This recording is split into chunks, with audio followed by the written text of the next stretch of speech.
So I want to say thank you to everybody for viewing our YouTube and Apple Podcasts and Spotify. Collectively, we got like 2,000 views. So that's like really cool. I was not expecting to get that many. Yeah. But what we really need is 1,000 subscribers on YouTube. It like changes. Once you get 1,000, we're able to monetize our videos. So if you want to help us out, then that would be great. Yes. Thank you, everyone, for watching us and supporting us. We really do appreciate it. Emily's put a lot of work into this. So we really do appreciate it because it is a lot of work. And we just appreciate people being supportive of us. So. Yeah. So what did people give like your feedback? Like, did anybody tell you what their thoughts were on our last episode? Yeah, I mean, like my clients that have listened to it really like it. They're all like, I didn't even know, like I had a few friends like text me, I didn't even know about the scrunchy thing. And then like a few other things, people were like, I had no idea. And I'm like, okay, so it makes me feel better. Like I'm helping, you know, like it makes you feel good. Like, okay, people are listening to it. And it's like little things that I thought everyone already knew that they don't. Yeah. So yeah. What about you? My sister said I was being way too sassy. Okay. But the thing is that I'm passionate. And that's why I wanted to start a podcast because I love hair, everything about it. And I also had some clients that came in and were like, oh, I got a bonnet. And I put a YouTube video up. So if you guys want to watch how to wash your hair correctly, I did a tutorial on that. And I have had a good feedback on that as well. Did you watch it? I watched the clip you showed me. Sometimes it's the closest to you. Yeah, those are the biggest haters. But how could I miss the part where you're talking about the bacon grease? That was my favorite part. I didn't. But you left it out? Dang, this girl loves meat. Okay, I cut out the part on the video where I was saying, so if you're by a campfire or you're cooking bacon, and Rachel is pescatarian. I'm pescatarian, and this girl, every time I'm with her, she's like cutting up a big chicken or eating a piece of steak. I'm like, who eats like this? She gets all her protein in. That's why she's losing weight. Yeah. She looks good. You eat enough protein. Yeah, because it tastes good. Well, I don't eat meat, so. Why don't you eat meat? Like, what got you into not eating meat? I just made me feel horrible. Like, I was always tired. I didn't feel good. Actually, I lost a lot of weight because I was working out, but also because I stopped eating meat and started, like, making better choices. But now I feel like I'm considering eating it again. It's nothing against, like, animals, or nothing, like, for animals. Obviously, I love them, but. Yeah, I love animals, too, but I still eat meat because of the flavor and the protein. You love them, but you eat them? Yeah. It's kind of messed up. Yeah. I'm just kidding. So, I was for our Easter photo shoot, I really want to get baby chicks. Oh, and then eat them? No, but what am I going to do with the baby chicks after? I don't know. I don't want them. Cook them. Anyways. Okay, moving on. So with your beauty routine, do you do your makeup the same exact way, like every single time? Like same steps? Do you wash your hair, condition it, the same products? Do you put the same perfume on, the same lotion? Like what's your routine? Yeah, so my routine, like every day is different because it's I feel like it's simplified because I get my lashes done and then I have my eyebrows microbladed. So those are like the biggest things for me. So my everyday routine is not hard. Like you've seen me at work. Like I literally just put some concealer on and then my eyebrows, like I'll like fill them in a little bit. And then maybe some like blush or bronzer. But like when I'm doing my makeup, is that what you're asking? No, what you're saying is what I'm asking. Or like my everyday routine. Yeah, just in general. Like, so what do you do differently if it's like makeup compared to your everyday way routine? Different. Yeah. So my makeup, like obviously I'm going to prep my skin. So I'm going to make sure like it's moisturized. I do all my, stuff. And then I'm going to like my foundation. I do everything. Like I put like a lot. If I'm really trying, I'll put a lot of makeup on. Do you use the same foundation? Yeah. use the Makeup by Mario. Period. Yeah, because my face is sensitive. It's the one, it doesn't break me out. I try to use all my foundation because if they go bad, that's another thing we need to talk about eventually. If they go bad, and you're using old foundation, it'll give you acne, pimples. I had really bad acne and I went through I do have acne also still now, but when I first started getting acne last summer, I went through my products and a lot of them I had for like 2 or 3 years and it had like a bunch of pore clogging ingredients and stuff. And I was like, damn, I might just be having like an allergic reaction to this stuff. Oh, yeah. Because makeup will clog your pores. That's why I don't wear it every day. I definitely don't wear foundation every day because it clogs your pores. And I throw my makeup off.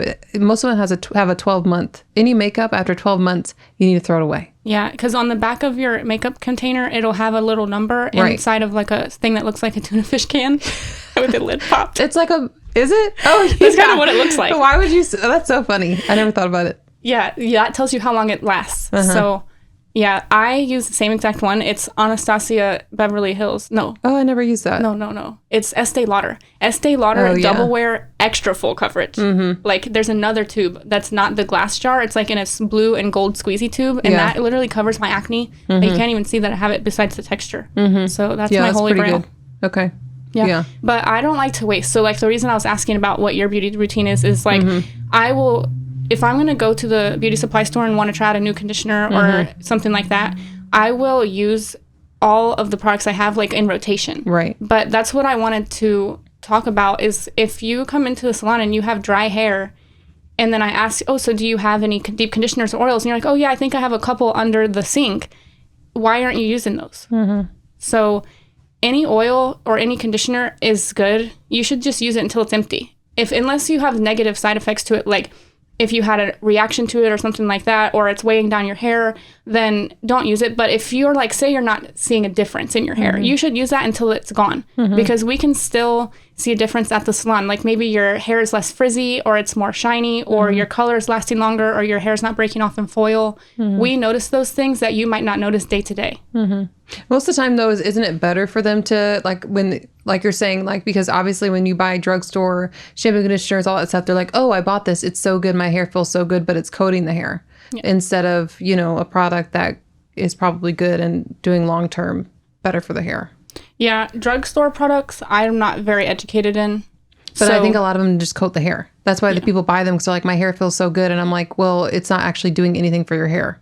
So, you know, you might put this like nicer product on and think, oh, it didn't do anything. But in the long run, it does because it actually works. Like it's actually helping your hair. Yeah. So I don't know. So yeah, mainly if you have things sitting under your sink, and obviously if they've been there for like 3 years, then it's like we just talked about, they're probably expired. Yeah. But if you have stuff that you just aren't using because like you're maybe too lazy or you forgot about it, go under there or in your drawer on your shelf and start using those products to completion, because 1 or 2 times of using a product may not be as much benefits as you would get after your 30th or 40th time using that product. Like the results can build up and build up and build up. Yeah. So did you see that Dyson came out with a new professional hair dryer? No, I didn't. I didn't know that. Oh my God. Tell me what you think it looks like. I thought you were about to pull it up like on the side of you. I was like, dang, Rich. Surprise! Yeah, I bought it. No, on my Uber though, I put my name on the wait list. So you did? How much is it? Does it say? No, but guess it's probably like $500-$600. Yeah, but it's only for professionals, and we do get a discount. Okay. Off from Dyson, but okay, it looks literally like a piece of plumbing equipment. What do you think that looks like to you? Yeah, it looks like the sink. Your sink. Yeah, literally. I don't think that's cute. That's the color too? Yeah. I don't know. I think if it was like black or something or white, I don't like how they do their blue. What's the point of the blue on there? Well, I think that's Dyson's brand color. Oh, okay. They're probably saying, what's the point with the hot pink? Just kidding. The thing about that is it's smaller, it's lighter, and it's supposed to be faster drying.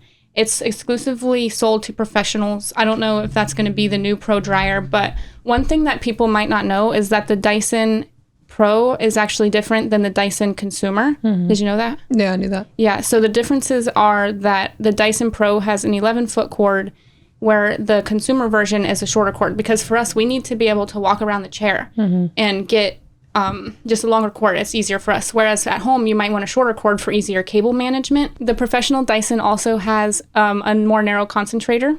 So we're able to get on the hair deeper on the scalp, closer to the hairline, and smooth those hairs down. That the consumer version has more of a wide concentrator, so it doesn't have as precise airflow. We get 2 of those filters. So this is important. If you have a Dyson Airwrap at home, you should be cleaning your filters. Otherwise, if you're ever feeling like your Dyson just cuts off, it's because you might have a clog in the filter. Have you had that? What's your experience with Dyson? Yeah, so I had like 2 or 3 Dysons, which I didn't know that until you said that because I was doing them every time, full, high heat, high power, wasn't paying any attention. I was cleaning it, but probably not like I should have been. So luckily, like my first 2, I think I was still in warranty, but the 3rd one, they were like, no, off. Yeah, we're not giving you another one. So yeah, that was my fault. I had no idea that you were supposed to do medium heat, medium power for them. Yeah, I think you can do like high airflow if that's what you want, but you're supposed to use the second, so it's like 3 red buttons or 3 red lights. You're supposed to do the second red light, not the third, so that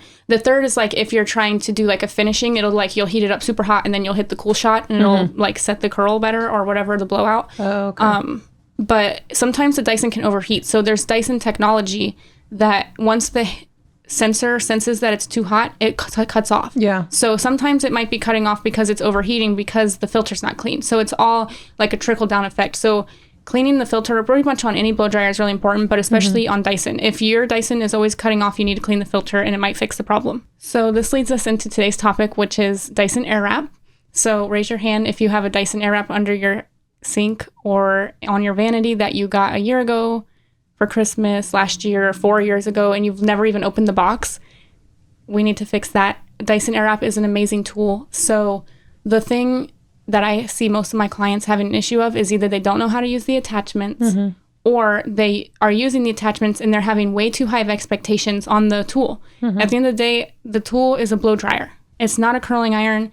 If you're coming in and feeling like your hair is falling flat, your curls aren't staying, it's just not made to be a hair curling iron. It's made for a blow dryer. And I think at what it's made for, it's amazing at. So I did just make a YouTube video. Rachel and I are going to post that. And it's just showing about what the different attachments do and how to use them correctly. So you should definitely check that out and subscribe. When we're behind the chair and we're round brushing your hair, we're putting all this work in. We're moving our arms a lot. We're having this tool and that tool and moving and spinning. And it's clearly a lot of work. And you know what happens after we do all that? Usually it's straight, smooth, and curled in at the bottom. And it's like we did all that round brushing just for it to be smooth. That is what the little Coanda effect is happening when you stick the rod and it sucks your hair around the edge of the thing and it curls it, and then you brush it and it's like flat again. That's mimicking the same effect that we're getting from round brushing. So that's actually amazing because you guys are getting that salon blowout effect at home with just having to put the tool to the side of your head and letting it suck itself up. So if you're wanting true curls from that, then it's an unrealistic expectation. Also, the Dyson Airwrap technology, it only gets to like 302 degrees Fahrenheit, whereas when you're curling your hair, you might be using like 325, 350, 375, and clearly that's way hotter. So it's going to recreate those bonds in your hair and make them stay, whereas 302 degrees is not enough heat. The Dyson doesn't let the temperature get over 302, so no one should really be... I would tell people, I know everyone's different, but over 400. Even if you have, I have pretty coarse, curly hair. So I don't go over 400 with my hair most of the time. I try not to, at least. So, yeah, if you're smelling like it's burning, if you're smelling, turn it down. You don't need your straightener to be that high, especially if you don't have coarse or curly hair. I know a lot of my clients will have it up super high for really no reason at all. You can get the same effect, turn it down. Yeah, so the Dyson, it measures the temperature 40 times per second. So if your Dyson ever shuts off randomly and you're like, what did that happen for? It's probably because it sensed that it was going over 302 and it just shuts it off, waits for it to cool down, and then you start it up again. Hair melts at 428. So when you have a straightener or a curling iron that's going up to 450, there's literally no reason that you should be having it that hot. Like maybe there might be a couple people's hair types that might need it hotter than that because it might be like really coarse or whatnot. But 428 is like melting point for hair. So really, if you're smelling, like she said, a burning smell or anything like that, then you shouldn't be doing that. You need to turn it down. Like for my hair type, I could probably curl my hair at 320 and it will stay. I think that's what I use for my curls today. And I don't have a problem getting my curls to stay for like 4 days. So yeah, I think that it's not too hot. And like the Conairs, like more simple technology, like I'm sure a lot of the population just has like Conair or cheapy blow dryers and they don't have that technology. And I've had clients come in and be like, oh my God, like my hair broke off and it like, you know, the round brush was attached, like my hair was attached to the round brush. Have you ever had someone say that No, before? I haven't. I've just seen videos of people doing that. Yeah, that's because the hair melted. Yeah. So like they're holding the Conair up to it. Or, oh my God, the Revlon things. Like, you know, those brown brushes. Yeah. Back in the day, I think like there's new technology on those nowadays, but back in the day, like people's hair, it would literally be spinning it, melting it off. Like it would probably get up to like 500 degrees. Yeah, that's wild. Because there's just no technology. So if you're wondering if you should invest in the Dyson, I think it's an amazing tool. Watch our YouTube video. If you have the Dyson, literally like DM me. I will send you a custom tutorial on how to use it because I really love the product. I thought you were going to say you're going to send them a Dyson if they DM you. Well, I'm going to DM you then. Should that be our first giveaway? I feel like... Okay. The last time I did a Dyson giveaway, this girl won it from Haven Hair Company. Oh, shoot. Yeah. Wait, you did the Dyson giveaway? Yeah. So shout out to her. Yeah, that's nice. Yeah. Okay. Thanks for winning my giveaway. Yeah. Wow. I'm going to enter. I want to. Yeah. We have a really juicy closing topic today, which I'm sure Rachel has a lot of knowledge about and wants to talk about. So cultural appropriation, braids, like people wearing wigs, is that not cultural appropriation? Well, tell me why you're asking me this question, because somebody asked you that. Somebody did make a comment to me that said, how come if they are wearing long wigs, that's not cultural appropriation towards white? And I said, Rachel, how come that's not cultural appropriation towards white? Which Emily should know. Which I actually didn't know. I was actually wondering.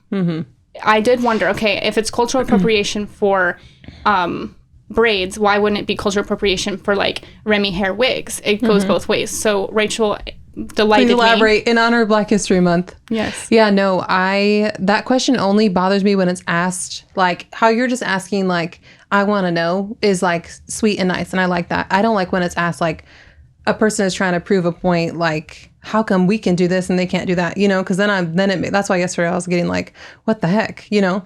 But anyways, so, and I've had clients ask me this too. I've had them ask me anything about hair. And I do know a lot, obviously being Black, about Black hair, which I don't mind answering them. But so when your client asks you, or if anybody's wondering why you as a non-person of color you asked me about the straightening, like why they can't straighten their hair, like, or why Black women straighten their hair. Why that started was a long time ago, obviously slavery, and Black women started straightening their hair. And to this day, I think a lot of people do that. I found myself doing that to fit into society. This is a white European society. So Black women, obviously, to get jobs after slavery, they had no way to do that. So they had to fit in. So it goes in with a lot of things, like even colorism. Like, a lot of Black women who were lighter skin were seen as more beautiful. They had lighter skin and they had softer, straighter hair. So it's just the sad, sad world that we live in. So that's why that question like makes me mad, because I'm like, how do you not know, that that's seen as prettier, which is so messed up, and like, do you think that a Black woman wanted to go in and they were using like grease and like random like things, anything they could find to try to straighten their hair, like back in the day, just to fit into society, and to be seen as a certain class? Like it's awful. Yeah. So I think that question just makes me mad, but it's okay, because Black women now are reclaiming that. I think at least they're trying to, but yeah. Anything with hair always gets I understand what you're saying, because I do notice when it's like Black women are meant to look professional, and professional to a Black woman's appearance means smooth hair. Unfortunately in the society. Yeah. Smooth, white, looking more white. Yeah. So then you were saying something interesting about why like women wearing braids is cultural appropriation. And then... Yeah, because I do have a lot of non women of color asking me about why can't they have their hair braided. I think everyone has a different view on this. I would say if you really must braid your hair, like if you really want to, know why you're braiding it. Know why that started, know the history behind it. So why did it start? What is the history? Yeah. So if I saw someone with braids and they asked me that, I would ask them why. So a lot of times, obviously African people braided their hair. So a lot of times with braids, they would use that as a roadmap with slavery, like how to... I might be butchering this, but like how to kind of find your way like to freedom. Like they would do like a roadmap with their braids. The cornrows I think they're all different, but that's like one reason. So they would do that, or different tribes. They had their certain styles of braids that like they would wear in their hair. So that all started because that was like something. I just think when it comes to hair, especially Black hair, that's something like really sacred, where it's like if you're gonna do something that came from Black history, you better know why you are doing that, like why you have your hair like that. So I'm okay with non-women of color doing braids in their hair if they know the history behind it. But if you are just doing it for fun because you think you went to Bahamas and you think it looks cute, no. Yeah. But then some people would say that, like, when you ask, you know, the braider that's getting that money from the tourists in the Bahamas, and they're thinking we need the support. So it's so polarized. You're, like, putting it back into the... Yeah. So, like, everybody has a different opinion for sure. So that's why I wanted to see what your opinion was. So, like, what I'm gathering is pretty much you saying that the braids are okay as long as you can educate yourself on the reason behind braids. And also, it's not cultural appropriation for a person of color to be smoothing out their hair or wearing a wig of at all, like my hair type, because they're expected within society to do that look in order to look professional and more presentable and be deemed as beautiful. Whereas us wearing braids doesn't benefit us in any way. We're not supposed to be wearing braids. For you. Whereas you are supposed to be having smooth hair according to American culture. Which leads you into privilege. Why you would be more privileged. Like, it's a fun braid thing for you, and then people of color are doing that to fit into society. Yeah. Which, that's very insightful, because it is true. I do definitely see what you're saying. Yeah. Yeah. So that is going to close out today. I just want to remind everybody to please subscribe to our YouTube channel. On that note. Rachel? Oh, I'm closing it now? I know. I want to tell you something. Don't. Happy Black History Month. Honestly, thank you. You know what? I expect all my clients when they come in to tell me that. Okay? Yeah. And Rachel be extra nice. She had a candle on her station. Who was it of? James Baldwin. James Baldwin was an influential... She doesn't know who that is. Actually... I know who James Baldwin is. He was an influential civil rights movement person. Okay. What else? That's it. That's all I knew. He was a black poet. He was also gay. Very interesting. Yeah, back in that time. That's kind of crazy. Yeah. But yeah, he's iconic. So she loves James Baldwin. I have a tattoo. The Fire Next Time. Really? Literally? Yeah, that's one of his books. Wow. That's cool. I got lucky. I'm biracial, and I grew up around a lot of different, not even black and white. I grew up around a lot of different cultures. Like, everybody. And I have everyone in my family. We got Mexican, Asian, black, white, everybody. Yeah. So I was completely different. Yeah. But that's fine. You can only do better as you get older and try to learn. I think you're doing good. What you're doing now, and I'm not saying that's my clients do not come in and start asking me questions, because that's what the internet is for. But, you know, you're asking me questions in a polite way. Like, you're not being like, well, why can't I do this? You know, I think asking me questions and trying to learn, and I can tell you're actually interested in learning. Yeah. So that's why I'm more likely to help you, because I feel like you're actually interested in learning, and you're not just going to dig, because it gets tiring sometimes when people are just asking you, expecting me to educate them. Well, because, like, at the end of the day, whether I grew up around people of color or not, it doesn't mean that I saw them any differently. When I moved to the city and I was around them, I appreciate you. But I think for you, me making an effort to talk to you about it makes you feel seen and loved. Right. Yeah. So to me, it's like important, but it's only important to me because it makes you feel good. Yeah. For me, it doesn't change whether I'm educated on Black History Month, you know, cultural appropriation. It doesn't change the way that I see you or anybody else. Yeah. Whether I'm educated or not educated, I've always just seen you as a human. The same person. It doesn't matter to me, but it matters to me making you feel good and seen and loved. And I think that that's all you can do is just be a good human. Right. So since you love me, can I have your G-Wagon? That's my gift. Remember when I took that picture of our cars together? Yeah.